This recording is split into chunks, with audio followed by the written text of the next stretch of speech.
Tak, poprosím spevákov, aby zostali už na miestach a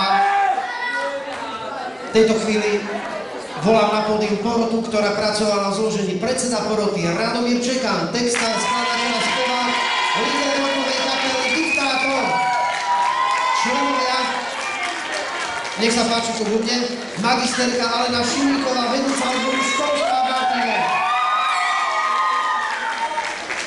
pán William Kováč, riaditeľ domu odborov stroja,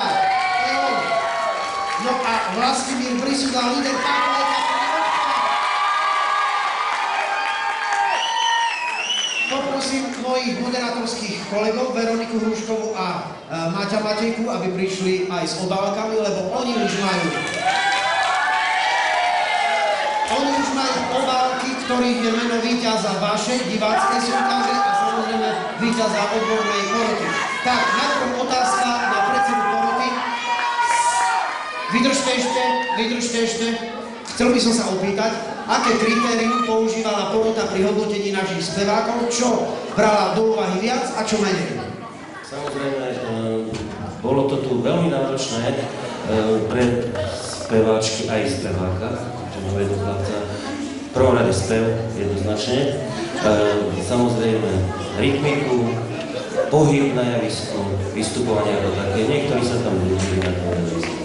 Skoro zaspali. Niektorí, ktorí sa zabávali a bolo vidno, že patria na to javisko. Samozrejme sme hodnotili texty a celkový dojem. Takže speváci, počuli ste dobre? Čo zaznelo? Že niektorí sa na pódium nudili ako speváci. To znamená, že ste tam iba tak smutne stáli.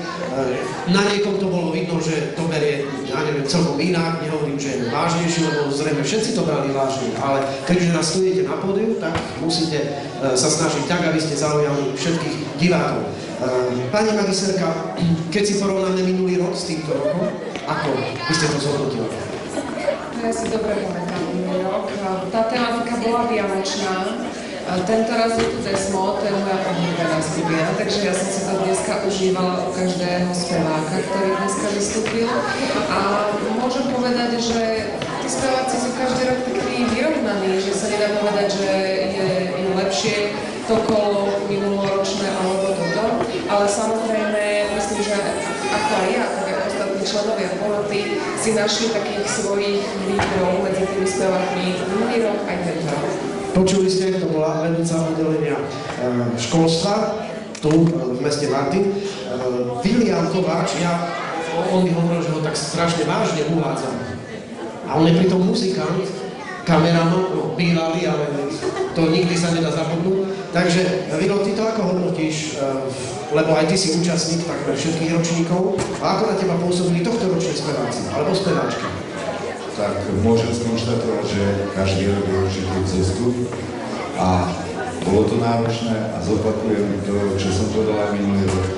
Aj napriek nášmu verdiktu v mojich očiach sú víťazi všetci už tým, že sa sem postavili, našli tú odvahu a nám všetkým pripravili pekné popoludnie, takže držme im palce a všetkým veľký potlesk.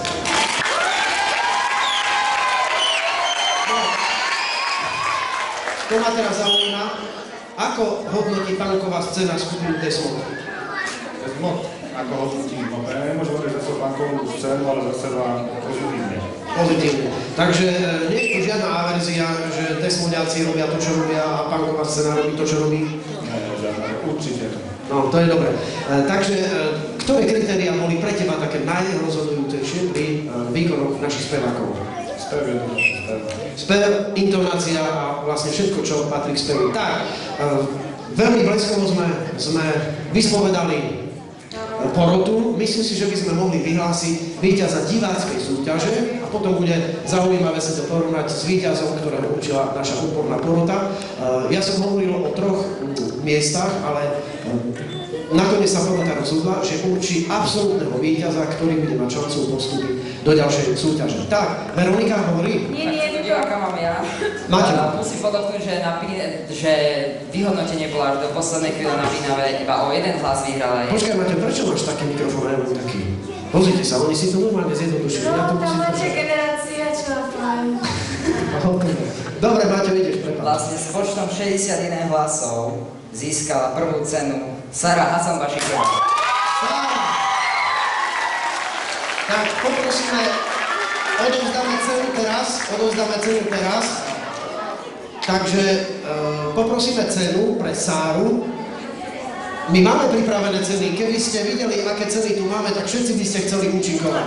Čiže zástupca junior klubu Centra voľného času práve odovzdá Sáre darček. No, ideme na vyhlásenie absolútneho víťaza. Ale chcete to vedieť, že sa tak hlúpo pýtam. Veronika. No, otvorím. Napínavá chvíľka. Prokolito. No pekne. Takže výhercom sa stáva, má krásne meno, úplne úžasné, Veronika Hanková s pesničkou Pár dní. Tak gratulujeme. Veronika Hanková a pesnička Pár dní. Blahoželáme, cenu odovzdáva riaditeľka Centra voľného času, junior klubu, pani Mihálová, blahoželáme. Teraz poprosím porotu, aby sa odobrala k tomu vozíku, kde sa nachádzajú ceny a poprosím, aby ste asistovali pri odovzdaní cien všetkým súťažiacim spevákom.